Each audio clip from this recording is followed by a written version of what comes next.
자, 오늘은 레위기에 나타나고 있는 이스라엘이 백성들이 하나님 앞에 드리는 5가지 제사 중에 어떻게 보면 가장 중요한 속죄 제사에 대한 규례를 말씀하고 있습니다. 속죄 제사에 대한 규례가 레위기 5장으로 끝나는 건 아니에요.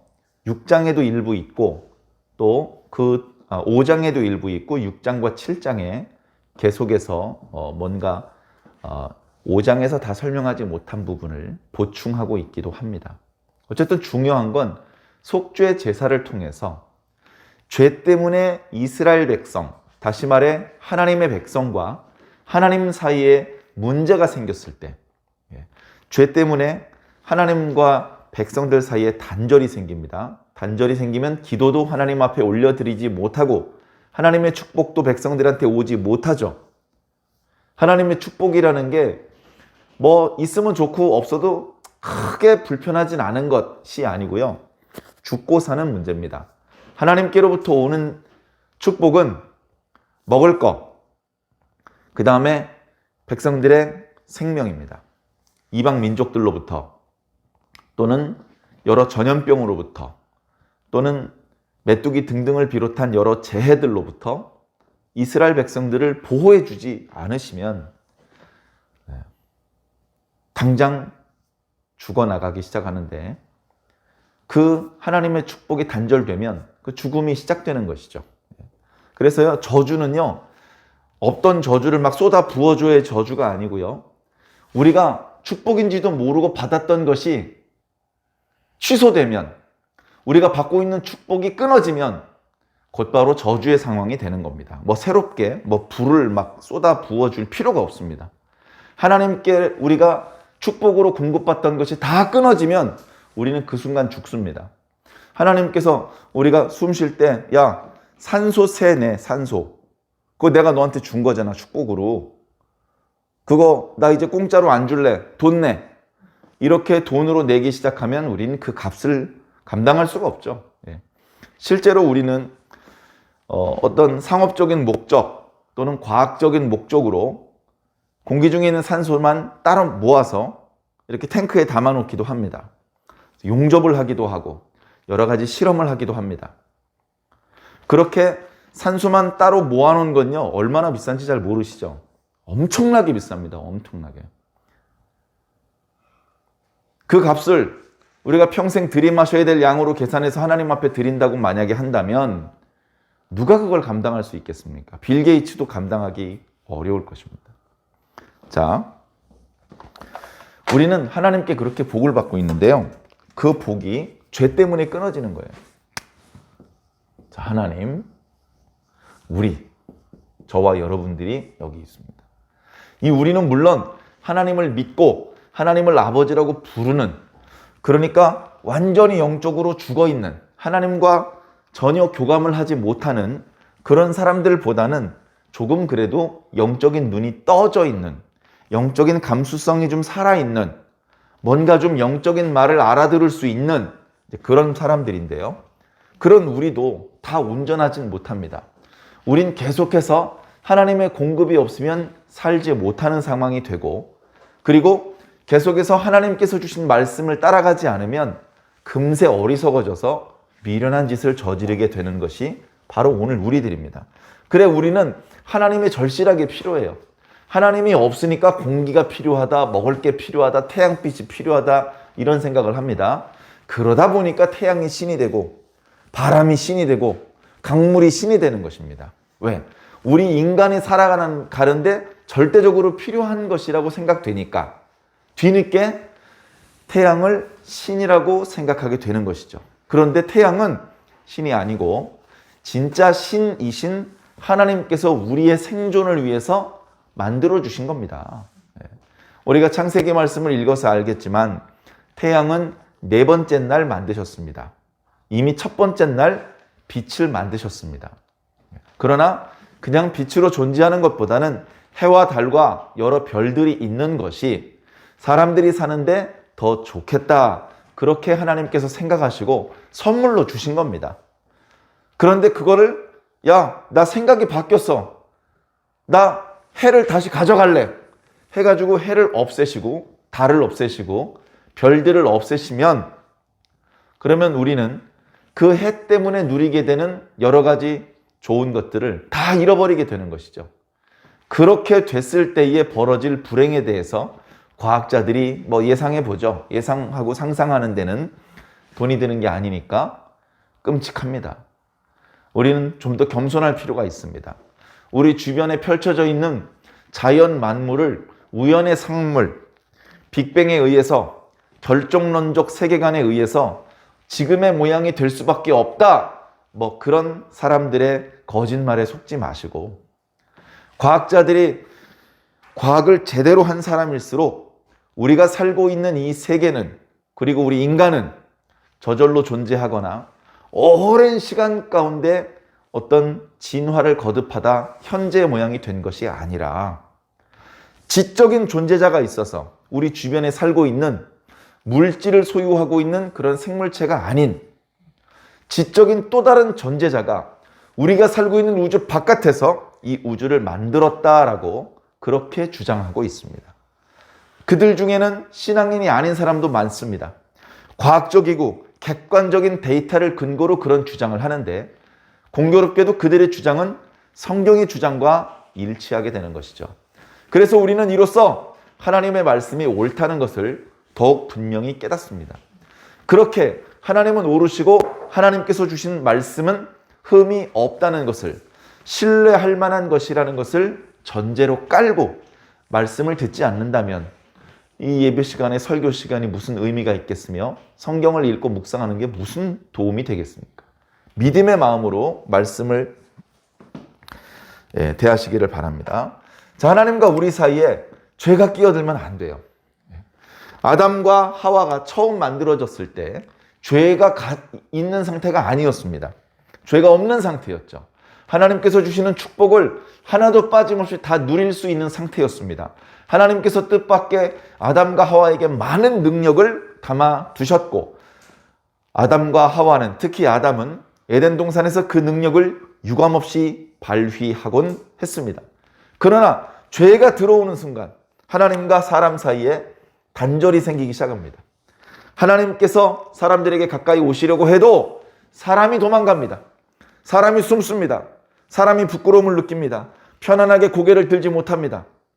하나님의 음성이 두려워집니다. 하나님과 말하기가 싫어집니다. 그러다가 아쉬움이 생겨서 하나님의 이름을 부르면 이젠 하나님이 듣기 싫습니다. 하나님께서 우리의 기도를 듣기 싫고 우리를 바라보기 싫습니다. 도와주기 싫습니다.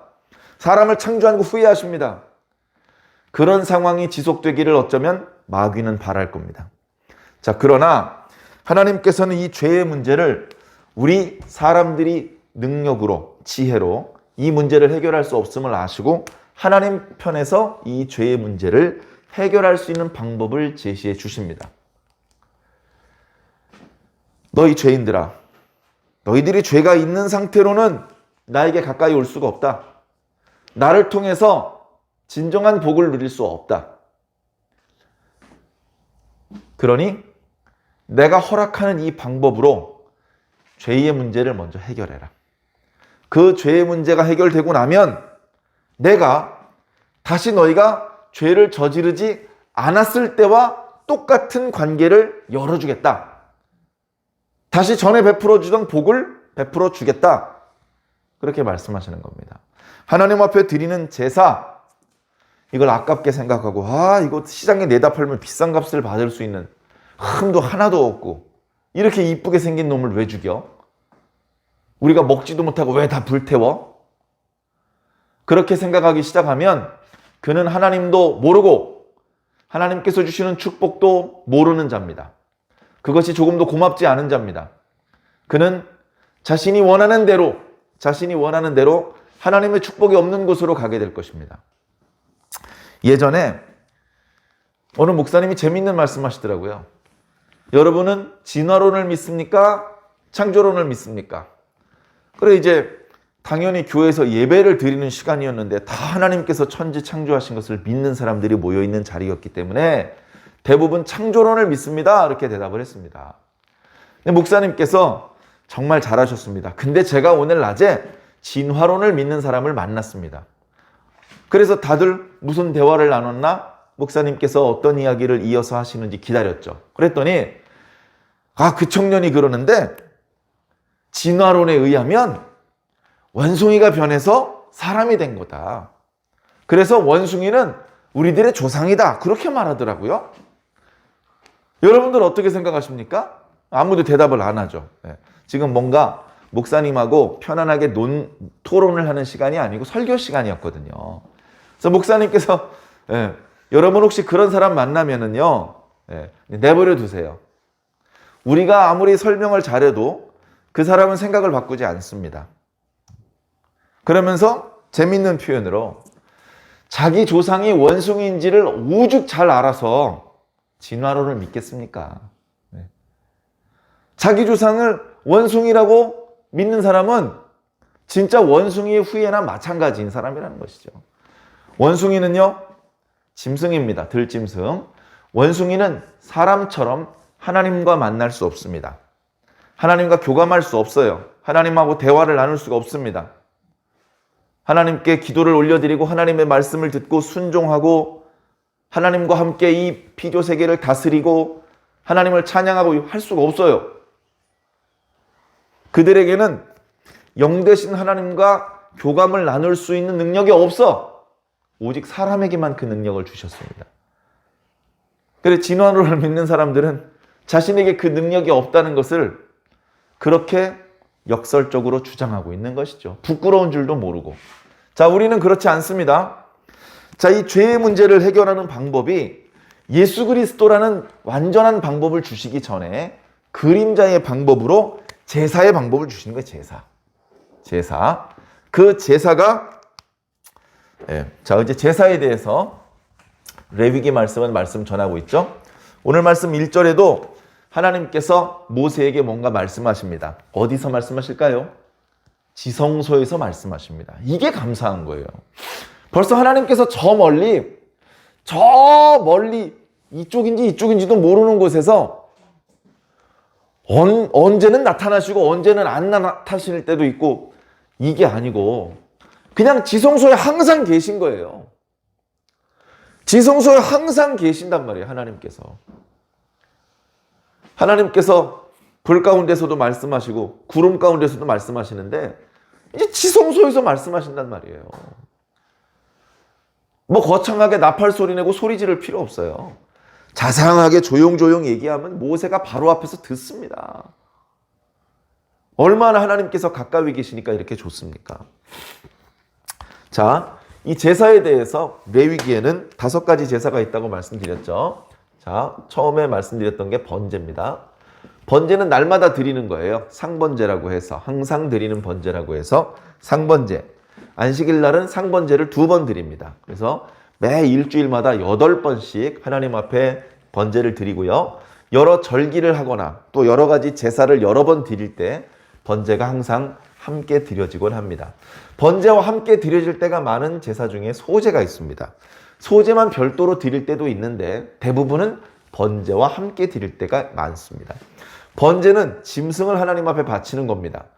경제력이 되는 사람들은 송아지를 또는 양이나 염소를, 그 양이나 염소도 준비할 수 있는 여력이 없는 사람들에게는 산비둘기나 집비둘기로 제 번제를 드릴 수도 있도록 해주셨습니다.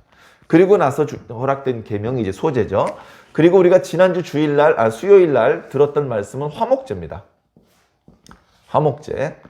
화목제는 뭔가 번제나 속죄제처럼 엄숙하고 매우 불편한 마음으로 드리는 것이 아니고요.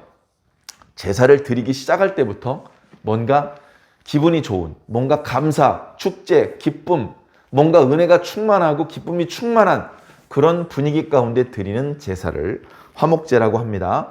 그리고 이제 오늘 말씀의 속죄제.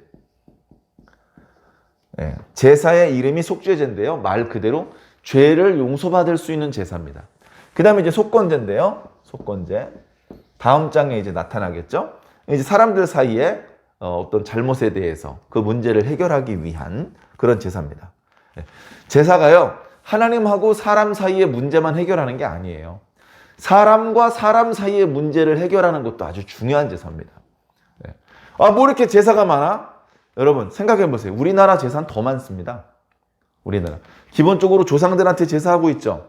기일에 제사하고 생신날 제사하고 5대 조상까지 제사합니다. 그리고 땅의 신의 제사라고요. 곡식의 신의 제사하고요. 제사가 뭐 한두 종류가 아닙니다. 그것보다는 훨씬 간편한 겁니다. 훨씬. 자, 그 중에서 번제와 소제와 화목제는요. 이건 항상 드리는 게 아니고요. 이거는 너희들이 드리고 싶을 때 드리면 되는 겁니다. 반드시 해야 돼 이게 아닙니다.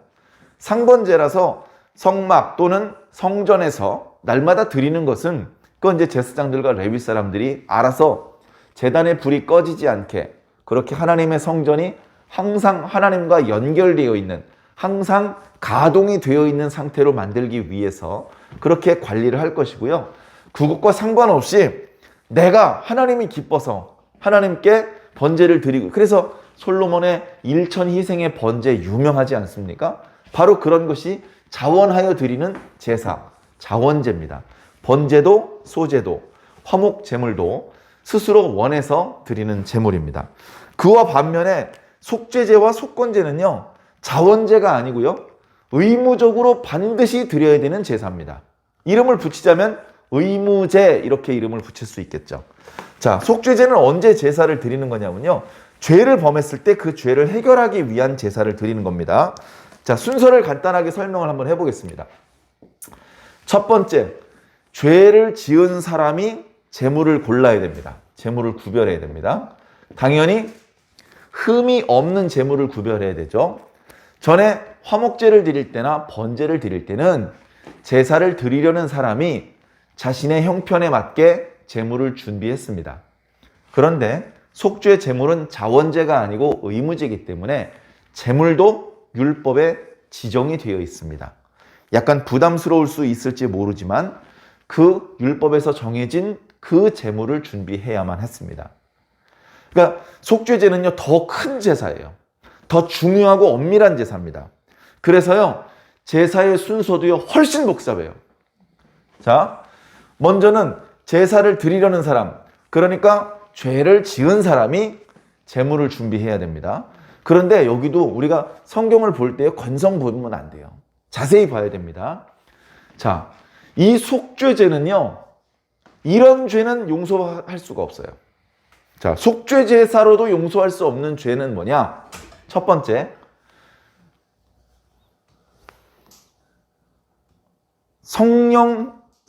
그러니까 신성모독의 죄. 신성모독의 죄는 속죄 죄로 용서받을 수 있는 죄가 아니에요. 신약 시대에는 성령 회방죄, 성령 모독죄, 뭐 이렇게라도 표현할 수 있을 것입니다. 그런 신성모독의 죄는 용서받을 길이 없어요. 자, 두 번째, 신성의 모독의 죄를 지은 건 아니야. 그냥 일반적인 생활의 죄를 지었어. 근데 문제는 뭐야? 죄를 지으려고 의도적으로 죄를 지을 생각을 하고 죄를 지은 거. 그 죄는 속죄죄로 용서받는 제사가 아닙니다. 그래서 오늘 제사에 대한 설명을 할 때 항상 뭐라고 하냐면 죄를 지었는데 자기가 죄를 지은지도 몰랐어. 죄를 의도한 게 아니었어요. 그런데 나중에 보니까 내가 죄를 지은 거였어. 그걸 깨달았어. 나 스스로는 깨달을 수 없는데 누가 가르쳐줬어. 설명을 듣고 보니까 아이고 내가 하나님 앞에 죄를 범했네. 이거는 속죄 죄를 통해서 이 죄의 문제를 해결하지 않으면 나와 우리 가족들은 하나님의 축복이 끊어져. 그러니까 빨리 속죄 제사를 통해서 다시 하나님과의 관계를 화목하게 개선해 놔야 돼.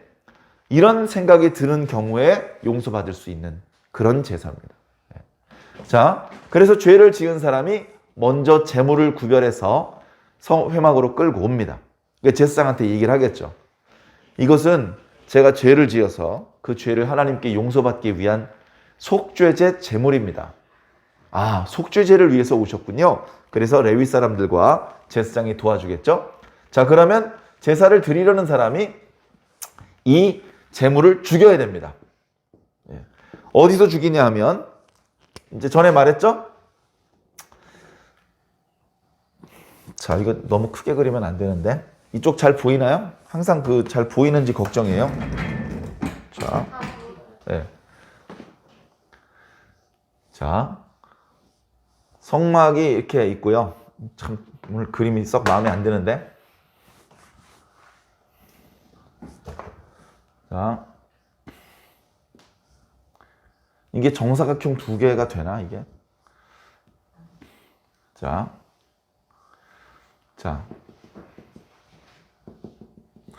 이렇게 돼 있다고 봅시다.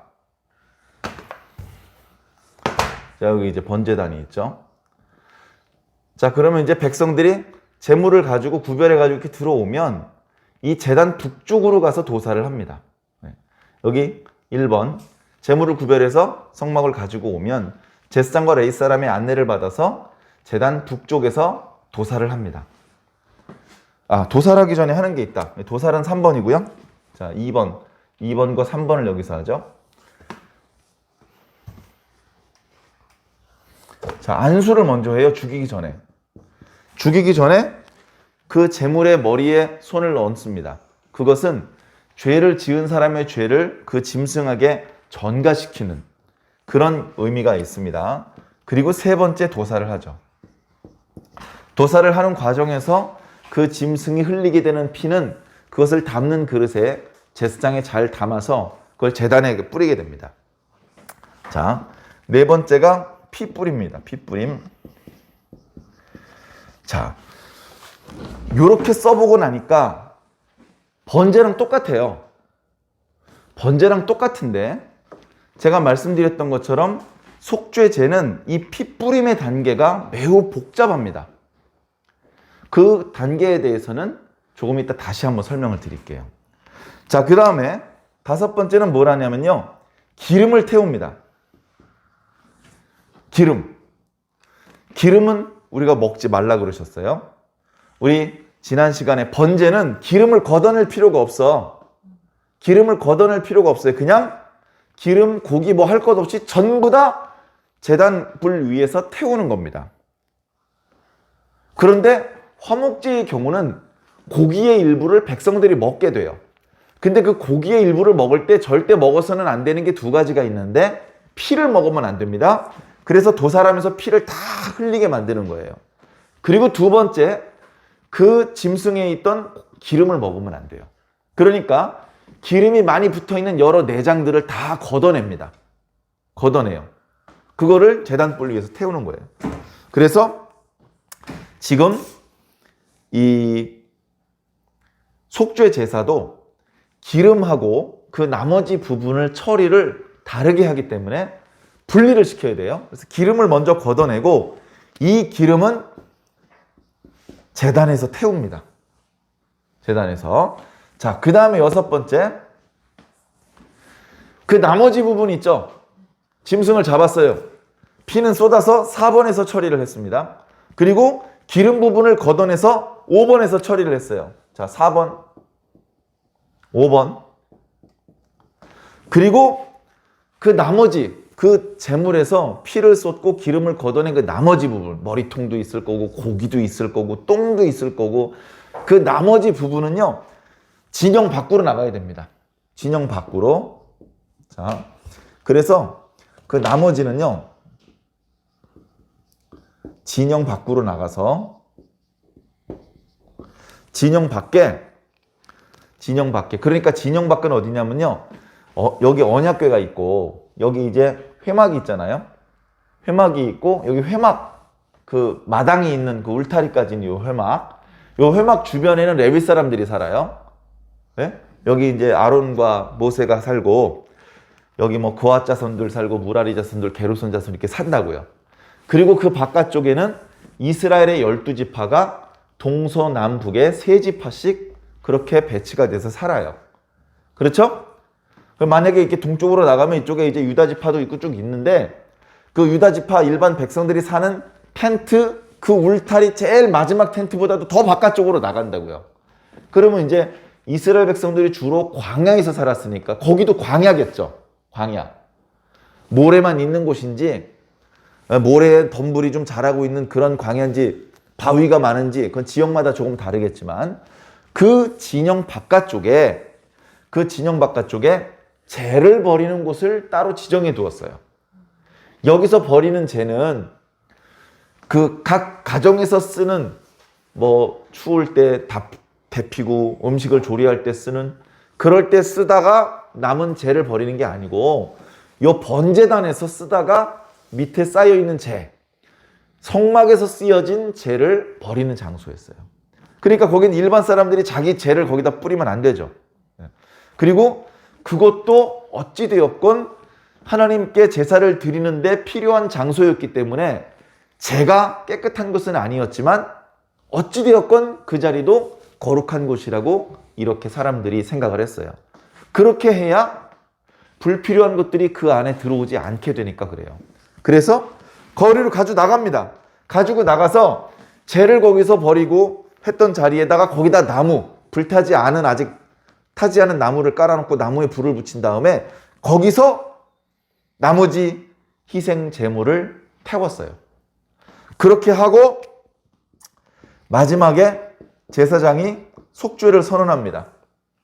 내가 정성을 다 바쳐 하나님 앞에 속죄의 제사를 드렸으니 이제 너의 죄는 사함을 받았느니라. 이렇게 선포를 하면 이제 그 사람의 죄는 없어진 겁니다. 우리는 이렇게 죄가 없어진 상태로 살아야 돼요. 그래서 매우 불편해도 속죄 제사의 이 과정을 다 밟아야 되는 것이죠. 자, 여기서 이제 뭐 6번은 진영 바뀌니까 화면에 표시되기는 어렵고, 자, 여기서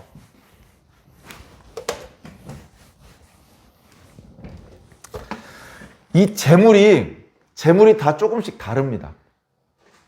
제물이 율법에 이런 제물을 쓰라고 지정이 되었는데요. 그 제물은 경우에 따라서 다릅니다. 어떻게 다른지를 설명을 드릴게요. 자, 첫 번째는요, 제사장. 자, 죄를 누가 지었어요? 부지 중에. 그런데 죄 지은 사람을 이렇게 보니까 제사장이에요. 제사장도 죄 지을 수 있잖아요. 그 제사장도 자기가 저지른 죄에 대해서 하나님께 용서를 받아야 되잖아요. 얼른 용서를 받지 않으면 제사장으로서 일도 할 수가 없잖아요. 그러니까 나중으로 미룰 수가 없어요. 바로 즉시 제사장이 하나님 앞에 속죄 제사를 드려야 되는데 이때는 송아지를 써야 된다. 송아지. 숫송아지. 자, 그리고 두 번째는 죄를 지었는데 누가 죄를 지었냐면 이스라엘 백성 전체가 죄를 지었어요. 그걸 온 회중이라고 표현해요. 한두 명이 지은 게 아니고 이스라엘 백성 전체가 한꺼번에 죄를 지었어요. 죄를 지어야지 의도적으로 한 게 아니고 부지중에 죄를 지었어요. 나중에 보니까 야, 우리가 죄를 지은 것 같아. 아, 그렇네. 우리 다 죄 지었네. 그게 인정이 되면 그건 빨리 그 죄가 해결되지 않으면 이스라엘 전체에 하나님의 축복이 끊어지니까 그 문제를 해결해야 되는 것이죠. 이건 큰 문제이기 때문에 역시 제물을 수송아지를 씁니다. 자, 그 다음에 세 번째. 죄를 지었는데 그냥 평민이 아니고 족장이야, 족장. 네. 지파의 어른들이고 그 지파 속에서도 여러 족속으로 나뉘잖아요. 그 족속의 대표야. 그 족속의 대표가 죄를 지었어. 그런 경우에는 수염소를 써라. 수염소. 자, 네 번째. 대부분이 네 번째 해당이 되겠죠? 그냥 보통 평민이 죄를 지었어. 부지 중에. 그래서 안 되겠다. 이걸 속죄 제사를 통해서 이 죄의 문제를 빨리 해결해야 되겠다. 그런 경우에 평민의 경우에는 암염소 또는 암양새끼, 예. 암염소나 암양새끼를 속죄 제사의 제물로 써야 됩니다. 제물이 이렇게 다른 거예요. 제물이. 예, 이거를 이제 흠이 없는 것으로 구별해서 가져와야 되죠. 그래, 도살도요, 제사를 드리려는 사람이 하는 거잖아요. 제사장이 죄를 지었을 때 제사장이 그 짐승을 죽여서 도살을 해야 됩니다. 예. 그리고 온 회중의 경우 온 회중이 다 올 수가 없잖아요. 그러니까 회중의 장로들이 나와서 대표로 이 수송아지를 잡습니다. 그리고 그 제사에 참여합니다. 그리고 나머지는 본인들이 하는 것이죠. 자, 그 다음에 피를 뿌리는데, 자, 우리 그동안은요, 번제, 그리고 소제, 화목제도 마찬가지고요. 주로 어떻게 하나님 앞에 드렸냐면 불태워서 하나님 앞에 바쳤어요. 불태우는 방법으로 하나님 앞에 제사 드리는 것을 무슨 제라 그랬죠? 화제라 그랬어요. 화제. 여기도 불태우는 거가 있으니까 화제일 수도 있는데, 그런데 자세히 보면 대부분의 희생 제물은 진영 밖에서 불태워요. 진영 밖에서 불태워요. 그냥 기름만 제단에서 불탈 뿐이에요. 그 짐승의 10분의 1도 안 돼. 그것만 제단에서 불태우고 대부분은 진영 밖에서 불태워요. 다시 말해서 태우는 게 이 제사의 핵심이 아니라는 거예요. 다른 제사는 태우는 게 핵심입니다. 화제입니다. 화제. 근데 이 제사는 태우는 게 핵심이 아니고 피 뿌리는 게 핵심입니다. 피 뿌리는 게. 그래서 히브리서 말씀에도 피 흘림이 없으면 죄사함이 없다라고 말씀하고 있습니다. 왜 하필 피입니까? 눈물 흘리면 안 됩니까? 땀 흘리면 안 됩니까? 그걸로는 안 돼. 왜 피여야 됩니까? 피가 의미하는 게 있기 때문이야. 피가 의미하는 게 뭡니까? 너도 알잖아. 피는 생명을 의미하는 거야. 죄를 지은 것은 생명으로 갚아야 돼. 그래서 죄를 지은 그 사람이 죽어야 되는데 그렇게 죄 지은 사람을 직접 죽이면 인류가 멸종이 돼. 그래서 그렇게 하지 않고 짐승의 피를 통해서 너희의 죄를 용서하는 거야. 근데 너희가 지은 모든 죄를 용서하는 것이 아니고 그때 지었던 죄 또는 1년 동안 지었던 죄만 용서하는 거야. 너희들의 죄를 온전히 용서하실 수 있는 예수 그리스도가 오실 때까지 이건 계속돼야 돼. 그렇게 말씀하시는 겁니다. 자, 피를 어떻게 뿌리느냐? 전에 번제를 드릴 때는 또는 화목제를 드릴 때는 어떻게 했냐면요. 도살하는 과정에서 피를 봤죠? 그 피를 제단에다 뿌렸습니다. 제단에다가. 제단이 크게 이렇게 가로 세로가 이렇게 좀 큰 사각형이잖아요. 그러니까 제단 사면에다 뿌렸어요. 이제 번제를 드릴 때 형편이 어려운 사람이 집비둘기를 바칠 때는 그 경우에는 이제 그 도살하는 과정에서 받을 수 있는 피의 양이 얼마 안 되니까 잘 받아두었다가 한쪽 편에다 이제 쏟았습니다. 어찌되었건 피를 제단에다 쏟는 거예요. 자, 근데 지금은 그걸로는 안 됩니다. 그것만 가지고 부족해요. 부족하니까 어떻게 하냐면 이때 받았던 피를 들고 성소 안으로 들어갑니다. 자, 성소를 다시 한번 그려볼게요. 자, 이쪽에다. 자, 이쪽에다 그려볼게요. 자, 이렇게 성소가 있습니다. 여긴 지성소가 있죠. 여기 분향단이 있습니다. 그림이 썩 마음에 안 드는데.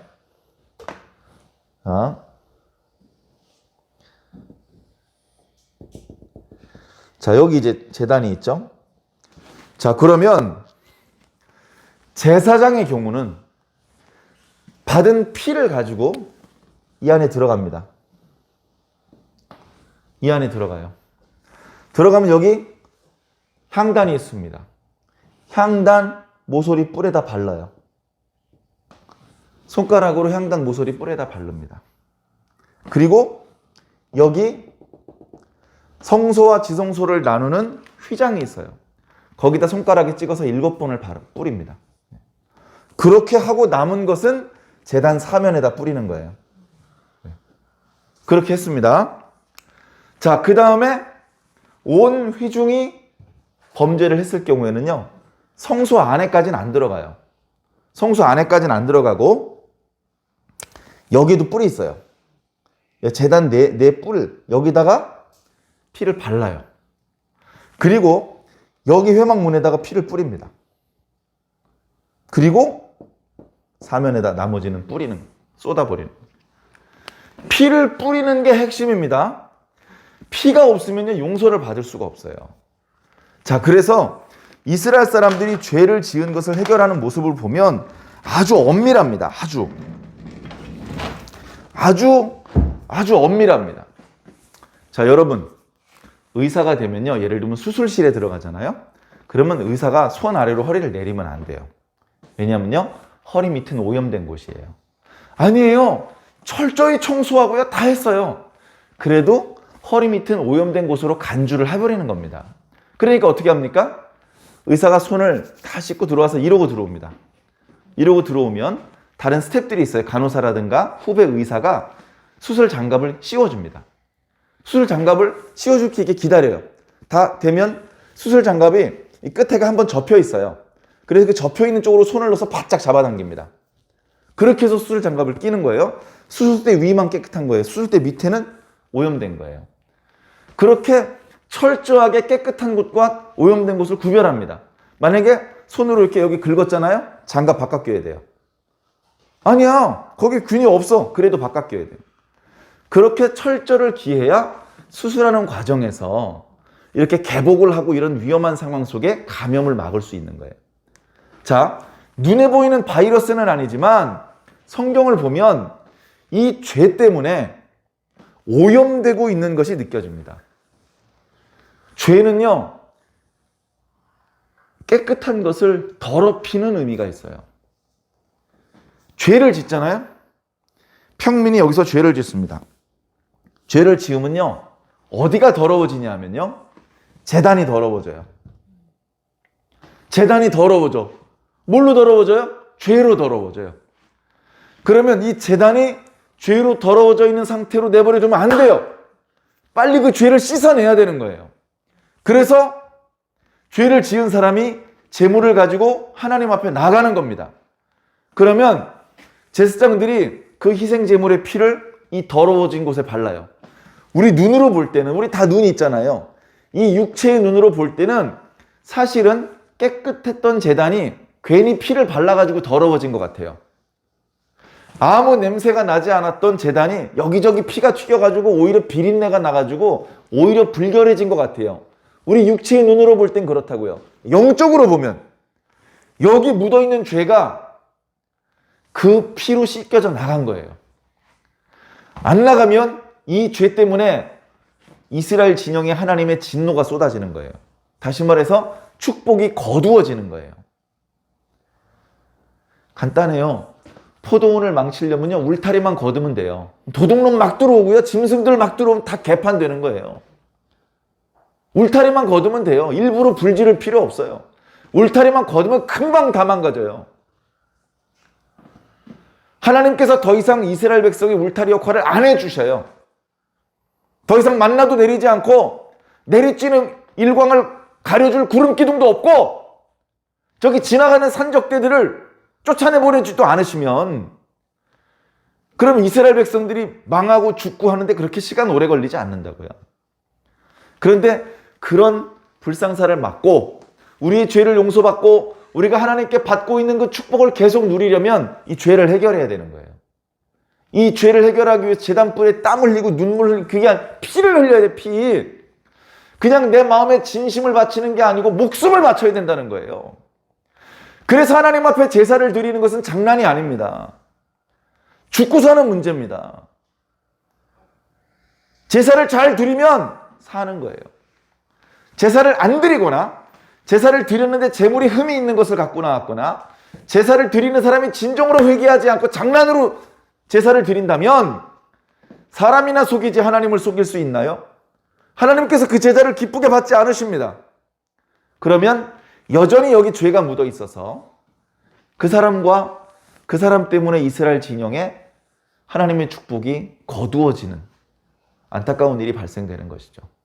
자, 근데 그 죄를 지은 사람이 일개 평민이 아니고 족장이면요, 더 많은 사람한테 영향을 줄 거 아닙니까? 더 많은 사람들한테. 술 마시는 사람도 있고 담배 피우는 사람도 있는데 그 집안의 그 가문의 제일 어른이 우리 가문은 이제 술을 안 마신다 이렇게 선포를 하면 누가 감히 그 명을 어깁니까? 젊고 철없는 녀석들이 숨어서 술 먹다가 곤장을 맞고 내 이놈! 지난번에 우리 가문에서 앞으로 다시는 술을 먹지 않기로 결정을 했는데 네가 감히 우리 가문 사람으로서 우리 가문의 결정을 어기느냐 하면서 엄히 혼납니다. 그렇게 일개 평민이 아니고 족장은, 더 많은 사람들을 인도할 수 있는 그 두령은 더 많은 영향력이 있고 파급력이 있어요. 그러면 그 사람의 죄는 더 무거운 겁니다. 그냥 일개 개인으로서 죄를 지은 게 아니고요. 많은 사람들에게 영향을 줄 수 있는 사람으로서 죄를 지은 거예요. 야, 족장님도 저렇게 하는데 우리도 해도 되나 보다. 다 따라하면 그 책임을 족장이 다 져야 되는 겁니다. 그런 문제일수록 어리석은 사람들이 따라하지 못하도록 어서 빨리 회개해야 되고 빨리 속죄 제사를 드려서 그것은 실수였고 그것은 하나님께서 기뻐하시는 것이 아니었다는 것을 알려주어야 됩니다. 그래서 제물도 평민들이 준비하는 것보다 더 센 것을 준비해야 되는 거예요.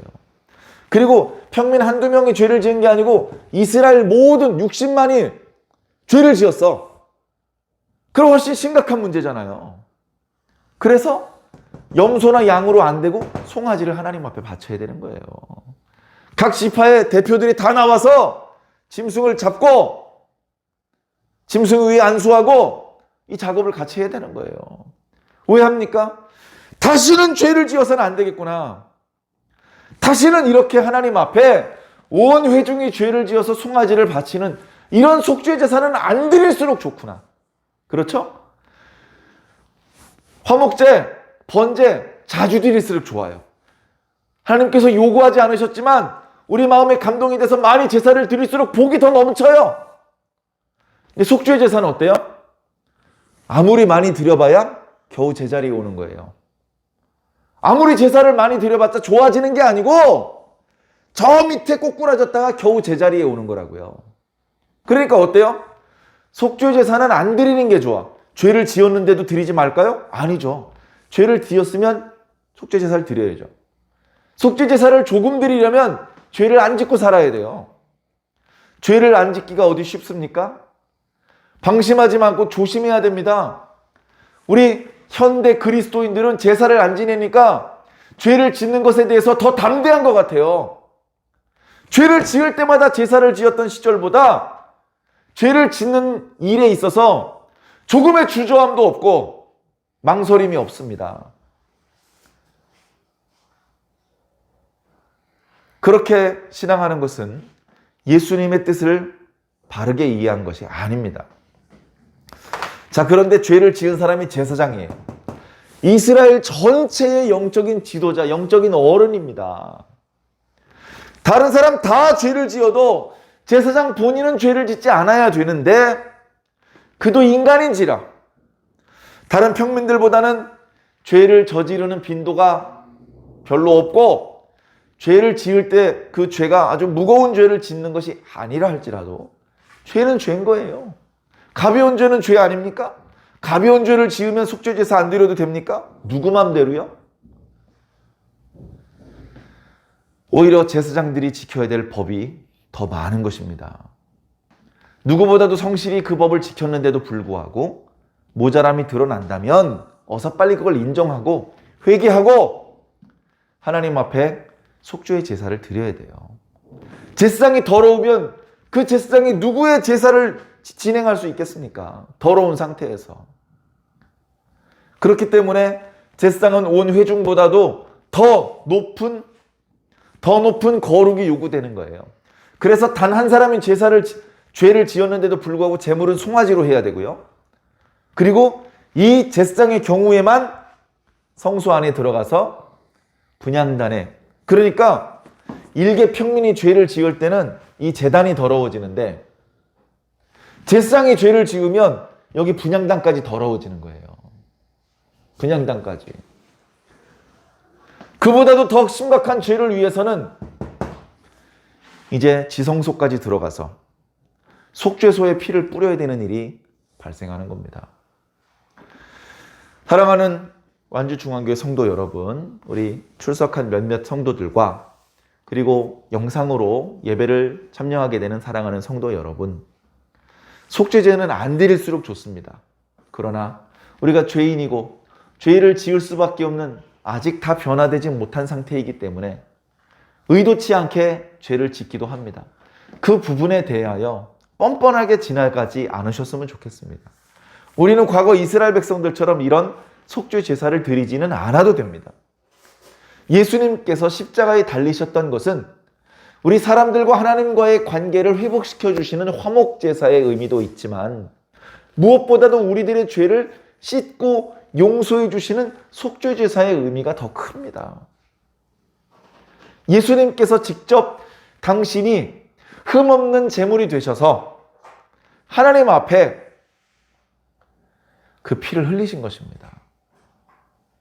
그래서 그 피를 믿는 자들은, 그 예수님을 믿는 자들은 이 속죄 제사에 참여하여 하나님 앞에 죄를 용서받은 것이고 이 번제에 참여하여 하나님 앞에 헌신의 결단을 한 것이며 이 화목 제사에 참여하여 하나님과 친근하고 화목하게 지내게 되는 것이죠. 그래서 우리는 예수님 없으면요 하루도 살 수가 없고요 한 걸음도 뻗을 수가 없는 것입니다. 예수님 안에서 우리가 예수님을 믿을 때, 우리가 교회 와서 예수님의 말씀을 들을 때 그 시간이 바로 영적으로는 제사를 드리는 시간입니다. 우리들의 죄가 용서받는 시간입니다. 다시 하나님과의 관계가 회복되어서 기쁨의 축제의 노래를 부르고 춤을 출 수 있는 시간이 되는 것입니다.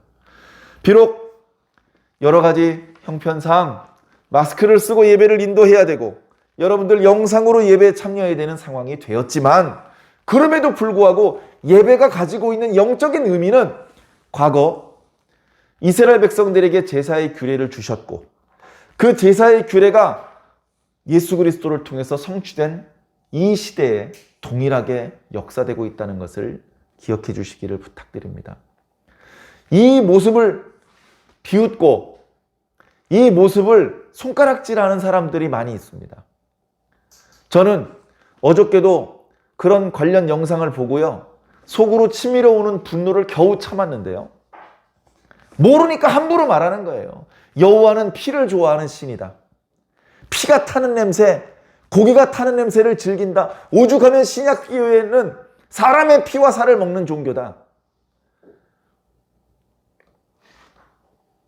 그렇게 말하면서